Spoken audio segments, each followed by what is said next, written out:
noite, amada igreja.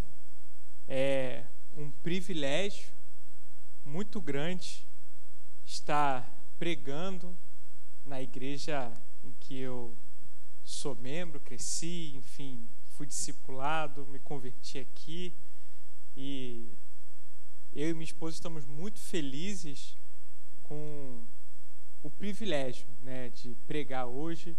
E foi a primeira vez, né, que eu estou pregando no culto. De manhã foi a primeira vez, agora está sendo a segunda, mas de manhã eu acho que eu estava um pouco nervoso, focado, que eu esqueci de destacar isso, né? Eu fiquei muito feliz, e que Deus possa continuar usando essa igreja de forma amorosa para formar pessoas, converter pessoas, discipular pessoas.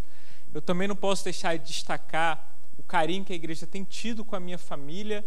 Recentemente eu passei por um momento difícil, né? Minha mãe veio a falecer, mas eu gostaria de dizer aos irmãos que eu tenho recebido de manhã, muitas pessoas vieram falar durante a semana também, que Deus tem consolado, Deus tem estado à frente, nossa família está em paz, né? E Deus tem de fato falado com a gente. Então queria muito agradecer a igreja pelo carinho que a igreja tem demonstrado com a minha família nesse momento.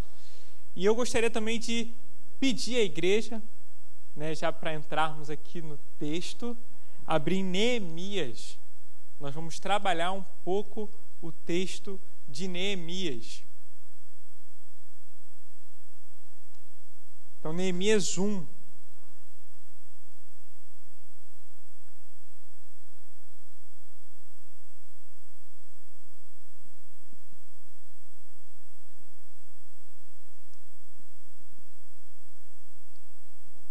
Neemias 1, a partir do primeiro versículo, diz assim: Palavras de Neemias, filho de Acalias, no mês de Quisleu, no 20º ano, quando eu estava na cidade de Suzã, Anani, um de meus irmãos, veio de Judá com mais alguns homens.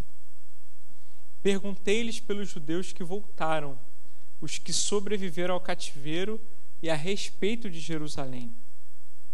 Eles me responderam: os que sobreviveram ao cativeiro estão passando grande aflição e vergonha lá na província. Os muros de Jerusalém foram derrubados e as portas da cidade queimadas. Depois de ouvir essas palavras, sentei-me e chorei, lamentei por alguns dias e continuei a jejuar e orar perante o Deus do céu. Eu disse: ó Senhor, Deus do céu, Deus grande e temível, que cumpres a tua aliança e usas de misericórdia para com aqueles que te amam e obedecem aos teus mandamentos. Vamos orar? Pai, obrigado porque a tua palavra é maravilhosa. Sua palavra revela coisas que estão nos cantos mais obscuros e escondidos do nosso coração. Então nós pedimos e clamamos que o Senhor continue falando conosco, que a sua palavra revele, que a sua palavra liberte, edifique, Pai.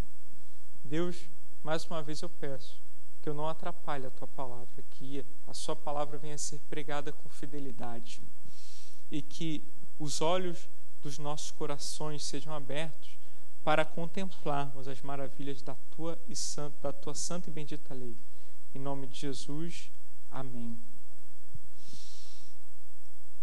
Nossa igreja, meus irmãos, tem se organizado em célula, e é um dos grandes desafios da célula a multiplicação de líderes.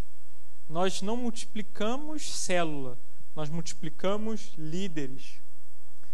As últimas eleições no nosso país e também eleições em outras nações nos mostram que a crise de liderança é mundial e se expande a todos os setores, não é privilégio somente do cristianismo ou do Brasil. Diante desse quadro, como podemos contribuir para o mundo? Como podemos identificar e como podemos, inclusive, ser líderes de fato relevantes? Eu espero que a leitura do livro de Neemias nos dê pistas valiosas sobre essa tarefa tão difícil que é encontrar líder e também ser esse líder nessa missão tão difícil. Que Deus possa nos ajudar por meio do livro de Neemias.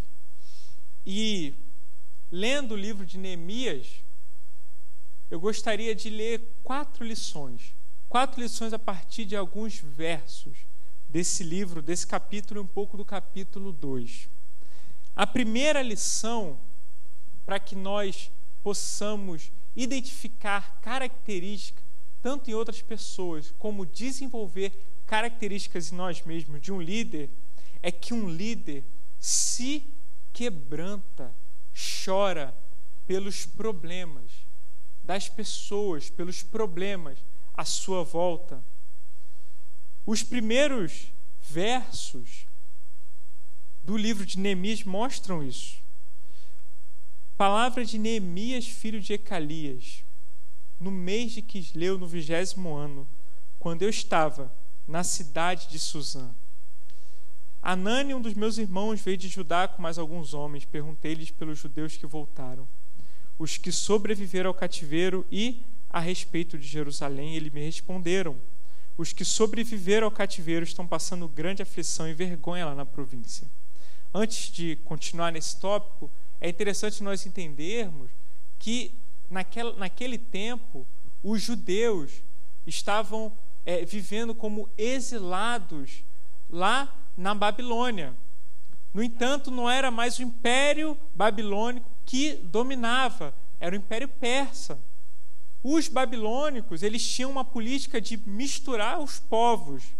Aliás, desculpa, isso eram os assírios. Os babilônicos tinham uma política de levar os povos, deixar os povos nas suas províncias, para que os povos até pudessem ser estudados, para que eles pudessem desfrutar da cultura de outros povos. Então, os judeus estavam nas províncias da Babilônia, sendo cativos, vivendo como cativos, mas vivendo ali entre eles. E era algo muito comum, os irmãos vão se lembrar também lá do livro de Daniel, que os melhores, os príncipes, os mais habilidosos, eram trazidos para a corte. Isso aconteceu tanto na Babilônia como na Pérsia, para que desfrutassem de uma vida melhor e servissem aos reis à corte. Neemias trabalhava na corte. Neemias era um judeu exilado que desfrutava de um cargo de confiança. Ele era copeiro. E ali naquele trabalho, ali naquela função, ele pergunta sobre os judeus que estavam retornando. Quando a Pérsia domina, a Pérsia tem uma outra visão. Nós vamos dominar, mas não aqui. Vamos dominar por meio de impostos. Deixa eles irem, mas eles ficam pagando impostos para a gente. E quando Ciro liberta os judeus voltam para Jerusalém, estão voltando, são várias caravanas, e aqui nós já estamos debaixo de outro rei, Artaxerxes, outra caravana indo, e Neemias fica sabendo da situação dos exilados. Estavam sem muros, não tinham muros, a cidade não estava completamente construída, somente o templo estava com alguma construção, estava no seu fundamento e algumas coisas já construídas, quando Esdras vai para lá, mas as muralhas não estavam reconstruídas. E isso era muito perigoso, porque deixava a cidade exposta a invasões estrangeiras. E quando Neemias sabe disso, quando Neemias ouve falar que a cidade de Jerusalém estava sem suas muralhas, ele chora, ele senta, ele lamenta. É interessante como nós vivemos numa cultura um pouco fria com os sofrimentos alheios, um pouco sem sentimento, nós não nos compadecemos. Nós temos uma cultura muito individualista, Se ele está passando por esse problema, eu não posso fazer nada por ele. E nós nem choramos, e nós nem nos quebramos, e nós nem temos nenhum sentimento. Basta nós assistirmos um noticiário. Por meio de um noticiário, você ouve que uma situação ruim está acontecendo, e logo depois entra a notícia dos esportes, ou da novela, ou de um entretenimento. Você não consegue nem absorver, pensar, refletir sobre aquela notícia desesperadora. Sobre pessoas morrendo, de repente entra uma outra notícia. Nós somos trabalhados para não sentirmos muita tristeza. Temos medo de sentir tristeza. Uma notícia ruim para a gente repreende. Não, está repreendido. Essa notícia ruim não, está repreendido. Não nos compadecemos, não nos quebrantamos mais. E Neemias, ao invés de ouvir a notícia e voltar para o trabalho dele e falar, bom, eu quero esquecer dessa notícia e focar no meu trabalho, focar na minha família e focar no meu mundo, porque aí é problema meu. O que está acontecendo lá é problema deles. Eles têm os problemas deles, eu tenho os meus. Eu já tenho que experimentar o vinho ou as bebidas do rei. E ai de mim se experimentar alguma bebida errada, porque eu vou morrer aqui envenenado. Porque o copeiro tinha essa função, uma função fatal. Se ele morresse é porque aquela bebida estava envenenada e o rei não vai beber aquela bebida. Era uma função de extrema confiança. Se ele bebesse e não morresse, o rei poderia beber. Já tenho meus problemas. O meu trabalho já é muito estressante. Eu não vou me preocupar com aqueles judeus que são meus irmãos, mas eu não posso ir lá. Mas não, ele chora, ele senta. E o desespero dele é tão grande que ele jejua. E ele vai orar e coloca aquela situação diante de Deus. Ainda que ele tivesse um cargo muito importante, ele entende que alguma coisa precisava ser feita. E a primeira coisa que ele faz é jejuar e orar. Por isso, o segundo tópico é que um líder procura ter uma vida de oração. Versos 5 a 7 do capítulo 1 dizem o seguinte: eu disse, ó Senhor Deus do céu, Deus grande e temível, que cumpres a tua aliança e usas de misericórdia para com aqueles que te amam e obedecem aos teus mandamentos. Os teus olhos estejam abertos e os teus ouvidos atentos para ouvires a oração do teu servo, que faço diante de ti, dia e noite, pelos israelitas, teus servos. Confesso os pecados que nós, os israelitas, temos cometido contra ti. Sim, eu e a minha família pecamos. Então, o líder procura ter uma vida de oração, e não somente isso. Nessa oração, ele se coloca junto com aqueles que estão sofrendo. Neemias faz uma oração de confissão de pecado. Neemias estava ali servindo na corte do rei. Mas Neemias se coloca como alguém que pecou, como alguém que errou diante de Deus, porque ele reconhece que o povo dele enfrentava o cativeiro por causa dos seus próprios pecados, por causa do pecado que eles tinham cometido, pecados de idolatria, pecados de injustiça social, que é consequência da idolatria. Então, naquela oração, ele se coloca diante de Deus e confessa aqueles pecados. Repare que ele não procura fugir da sua responsabilidade de reconhecer os seus pecados. Nessa cultura que nós vivemos de entretenimento, de, como eu falei, ouvir uma notícia e já ouvi uma notícia ruim, já ouvi uma notícia boa, nós também somos trabalhados a não ser mais sensíveis às nossas próprias culpas, às nossas próprias responsabilidades. No primeiro momento que nós percebemos um erro nosso, o que nós fazemos? Automaticamente, nós justificamos. Automaticamente nós temos uma resposta: olha, não é bem assim, eu fiz, mas não fiz. Eu fiz, mas não é bem assim. No nosso trabalho, quando somos chamados a atenção de alguma coisa, a primeira coisa que nós fazemos é: não fui eu. E só tem ele ali, o chefe. O chefe pergunta: não fui eu. Então foi quem? Em casa, quando nós somos confrontados por nossos cônjuges, por nossos filhos também, que também às vezes nos confrontam. Não tenho filho, mas eu já vi filho falar coisa para pai que falei: caramba, que não é desobediência, mas é ele atentar algo para o pai. Poxa, você está falando para eu não fazer, mas o senhor faz. Isso é bem sério. E quando nós nos confrontamos com os nossos erros, a nossa cultura, a nossa tendência é fugir. Falar: não é bem assim. Não é bem assim. Mas Neemias reconhece que ele tem parcela naquela situação e coloca os seus pecados diante de Deus. Ele coloca também aqueles problemas diante de Deus.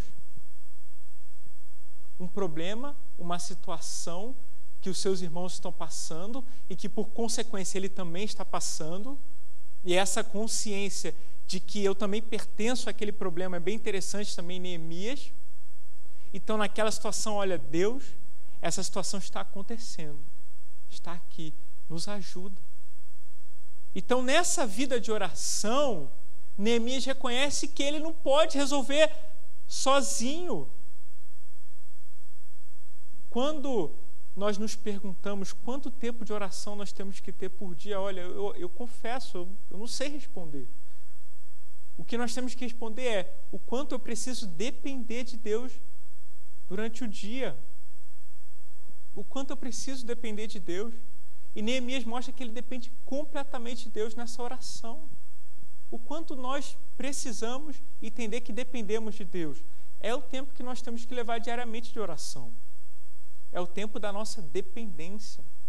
Se eu entendo que eu dependo pouco, eu vou buscar pouco a Deus.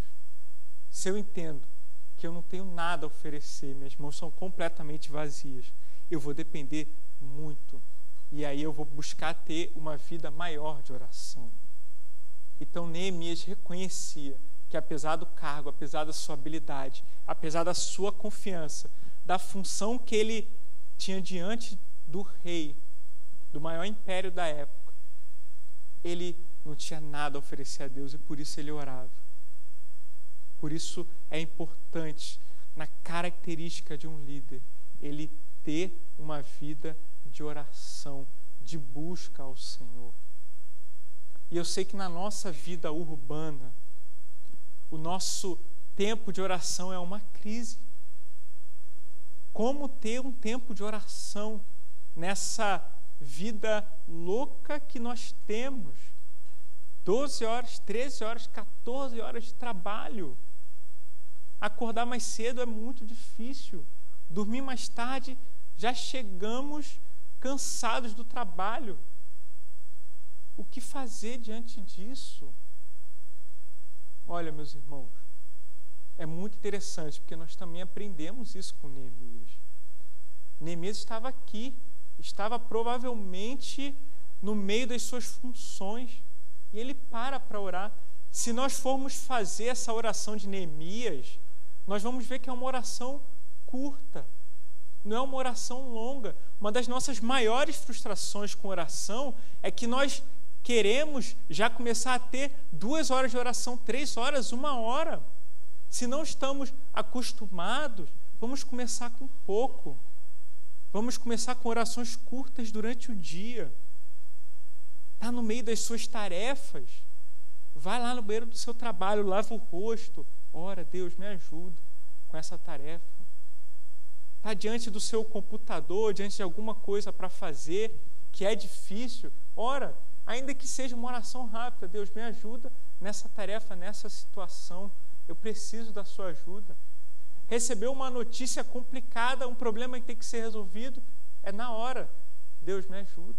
Preciso dessa ajuda. Sem o Senhor não consigo. a vida de oração não se restringe somente ao momento no quarto.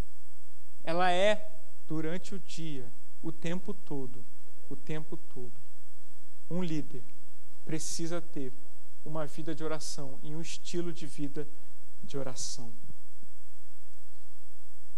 Um líder como Neemias possui coragem. Lá no capítulo 2, dos versos 1 a 5, diz o seguinte: no mês de Nisã, no 20º ano do rei Artaxerxes, quando eu estava servindo vinho, dei-o ao rei. Nunca antes eu tinha estado triste na sua presença. O rei me perguntou: por que o teu rosto está triste, se não estás doente? Isso só pode ser tristeza do coração. Então tive muito medo. E disse ao rei que o rei viva para sempre. Como o meu rosto não estaria triste, se a cidade em que está o sepulcro dos meus pais está devastada e as suas portas foram destruídas pelo fogo? Então o rei me perguntou: o que estás me pedindo? Nessa hora eu orei ao Deus do céu e disse ao rei: se for do teu agrado e se o teu servo puder contar com a tua benevolência, peço-te que me deixes ir ajudar a cidade do sepulcro dos meus pais, para que eu a reconstrua. Eu gosto muito da definição de coragem como a capacidade de agir apesar do medo, do temor e da intimidação. Não é a ausência do medo, e sim a ação apesar deste. Neemias temeu quando o rei perguntou como ele estava, porém respondeu: mesmo assim. Naquela época, se dirigir ao rei poderia significar uma sentença de morte. No entanto, Neemias se arrisca, ora e expõe o seu problema ao rei. O que nós vemos aqui é Neemias fazendo essa oração instantânea. Foi essa oração que parece ter dado coragem a Neemias, porque o texto diz que ele teve muito medo. A Bíblia não esconde os erros dos seus heróis. A Bíblia, diferente dos mitos, das lendas, dos heróis que nós conhecemos, ela não esconde, como livro verdadeiro, como palavra de Deus que é, que os seus heróis sentem medo, que os seus heróis pecam, que os seus heróis são gente como a gente. Neemias admite sentir muito medo, mas mesmo diante de uma possível sentença de morte que ele poderia ter, anunciando porque estava com aquela face, ele fala mesmo assim. Ele se dirige ao rei com todo respeito e expõe o seu problema, e expõe a sua situação. Ele age com coragem. Ele age com coragem. Uma das características que o entretenimento demonstra dos homens, dos pais de família, dos chefes de família, é a falta de coragem. Eu cresci vendo um desenho chamado Simpsons, e quem já viu, acompanhou, sabe qual é a característica do pai daquela família.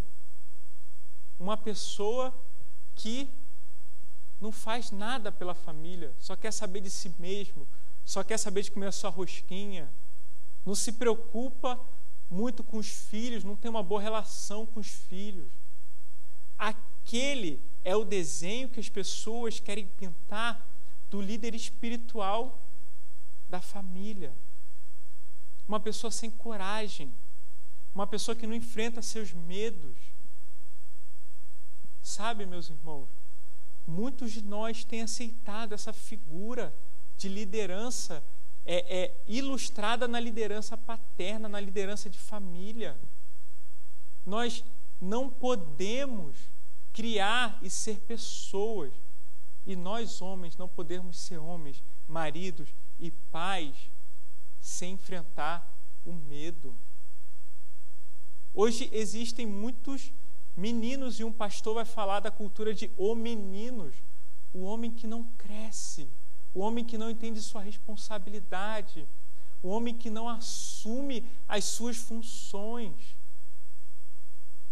Esse homem que não assume suas funções deixa um vácuo na família, preenchido por tantas coisas, preenchido por tantos valores que não são os valores corretos, por faltar a liderança. Olha, nós também olhamos para a classe política e reclamamos, não existe um líder, não existe uma referência, mas a liderança política muitas vezes reflete o que a população pensa. E os líderes políticos saem do nosso meio, do meio da sociedade, muitos saem de baixo. E o que nós fazemos nas pequenas coisas para nos diferenciarmos eticamente de pessoas que agem de forma corrupta, porque a corrupção não acontece só no meio político, a corrupção acontece e começa do pequeno, do menor, de coisas pequenas. A corrupção começa numa cola na escola. A corrupção começa num pequeno desvio, numa gasolina que se coloca sem ter intenção de trabalhar. A corrupção começa assim. E aí nós queremos olhar para os políticos e falar, estamos sem liderança. Mas sai da gente. E nós, como sociedade, como população, e nós como cristãos, precisamos ser referência. E aí nós perguntamos, mas que diferença nós vamos fazer? O nosso contexto é micro, é tão pequeno, mas olha, é no menor, começa no pouco, que nós conseguimos influenciar outras pessoas. Uma das nossas frustrações é justamente, poxa, mas eu não tenho tanta voz assim, mas olha, se nós influenciamos uma pessoa, então nós temos uma grande voz, uma grande voz. Eu posso começar influenciando o meu trabalho, na minha casa e por onde eu passar, sendo honesto, querendo glorificar o nome do Senhor por meio das minhas atitudes. E isso requer coragem no nosso contexto, que existe uma pressão muito grande para, desculpa o termo, ser malandro. E quem não é, entre aspas, malandro, é tolo, é inocente, não tem malícia, não sabe viver a vida. Mas um líder possui coragem para ultrapassar tudo isso e para não se importar com o que as pessoas vão pensar.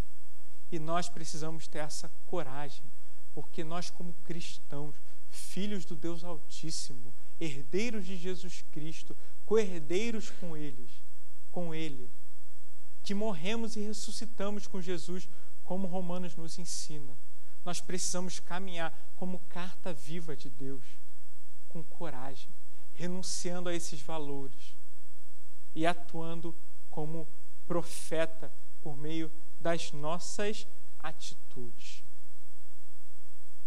E por último, um líder, como Neemias, é um líder desapegado. Nós lemos aqui, nesse texto, que Neemias expõe os seus problemas ao rei. Depois, quando nós continuamos a leitura, nós vemos que Neemias é enviado, ele acaba indo, ele vai resolver o problema em Jerusalém. E o livro todo, nós vemos essa luta de Neemias para reconstruir o muro, os inimigos tentando impedir a reconstrução. Em algum momento ele pensa em desanimar, mas ele prossegue. Mas Neemias, ele sai de uma situação confortável, de um cargo de confiança, para fazer um serviço difícil, arriscado, mas um serviço que ele entendia que ele tinha que fazer. Neemias, com isso, demonstra a característica que o líder precisa ter, que é o de desapego. Neemias se mostra desapegado ao seu cargo, à sua função e até mesmo à sua própria vida. Neemias demonstra um desapego com o que as pessoas valorizam. E olha, nós temos que tomar cuidado para não nos apegarmos com o que essa terra tem de bom para nos dar. Porque existem coisas muito boas, sim, que Deus nos dá aqui, mas elas não são o nosso fim. Deus nos dá pastos verdejantes, mas Deus também nos dá o vale da morte.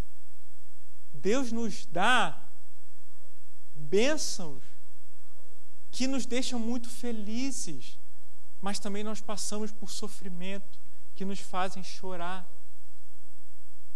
Para que nós lembremos que essa vida é uma vida de peregrinação. Eu não posso achar que aqui é o local onde eu vou me instalar e viver para todo sempre. O meu destino é o céu, é caminhar com Cristo. Aqui eu sou peregrino. Não existe nada aqui que possa me segurar, não deve existir nada aqui que me possa segurar. Ainda que eu tenha coisas boas e dádivas legítimas, ainda que Deus me dê um bom trabalho, ainda que Deus me dê um bom casamento, uma boa família, nada disso deve servir para me fazer criar raízes. E se alguma coisa nesse sentido me impede de obedecer ao Senhor e cumprir a sua missão, que é fazer discípulos por todas as nações, eu posso desconfiar que eu estou servindo o Deus errado. Nós precisamos ser desapegados às dádivas que Deus nos concede nesse mundo. Porque as dádivas daqui não são dádivas para se tornarem ídolos, mas são dádivas para nos mostrarem que existe um doador das dádivas e é a Ele que eu devo adoração e obediência. Porque dentro da sua soberana vontade, Ele pode retirar as dádivas para nos deixar numa situação e nos mostrar que nós somos completamente dependentes, para que nós possamos voltar o nosso coração a Ele e orar, falar: Deus, eu não tenho absolutamente nada, eu tenho que me voltar ao Senhor e buscar o Senhor, porque é ao Senhor que eu sou dependente. Então, um cristão, um líder, ele precisa mostrar, ele precisa ser desapegado, ainda que das coisas maravilhosas que nós podemos ter aqui. E nós sabemos que Deus dá, sim, coisas maravilhosas, bênçãos, mas nós não podemos nos prender por meio dessas bênçãos. Então, um líder como Neemias se quebranta pelos problemas das pessoas. Um líder como Neemias procura ter uma vida de oração. Um líder como Neemias possui coragem. Um líder como Neemias possui desapego. Ele é desapegado. Nesse sentido, todos nós, como cristãos, somos líderes, ou devemos desenvolver essas características e outras que a Bíblia nos mostra como líderes. Onde eu estou levando um nome, eu estou levando o nome de Jesus, e isso me faz ser referência, isso me faz ser um líder. Ainda que eu não tenha voz de liderança, ainda que eu não tenha voz de líder, ainda que eu não tenha cargo de líder, ainda que eu não tenha uma chefia na minha mão, ainda que eu seja um menor do meu trabalho, mas as pessoas vão me olhar diferente, porque eu levo o nome de Jesus. Isso me faz ser referência, isso me faz ser um líder. Que nós possamos compreender a nossa função nessa sociedade, a nossa função no mundo, que é levar o nome de Jesus, fazer discípulos por todas as nações, em todo momento, como líderes, como cristãos, e seguir o exemplo de Neemias. Eu gostaria de orar. e depois o grupo de louvor vai terminar com pós-lúdio. Deus, muito obrigado, porque a sua palavra revela coisas maravilhosas. A sua palavra, Deus, revela ao nosso coração e nos transforma. Deus, que nós possamos, cada um aqui, ser líder na nossa casa, ser líder no nosso trabalho, ser líder por onde nós passarmos, para que nós possamos pregar e viver a tua palavra. Deus, tenha misericórdia das nossas vidas, que o Senhor nos unja, que o Senhor nos dê poder por meio do teu Espírito Santo. Deus, abençoa cada um aqui, cada um que está presente aqui, seja fisicamente, seja por meio da internet, os familiares de cada um.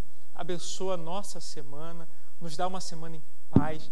Deus, nos dá um retorno para casa agora abençoado, protegido. Deus, leva cada um de nós, Senhor, em proteção. Tenha misericórdia das nossas vidas. É o que nós oramos.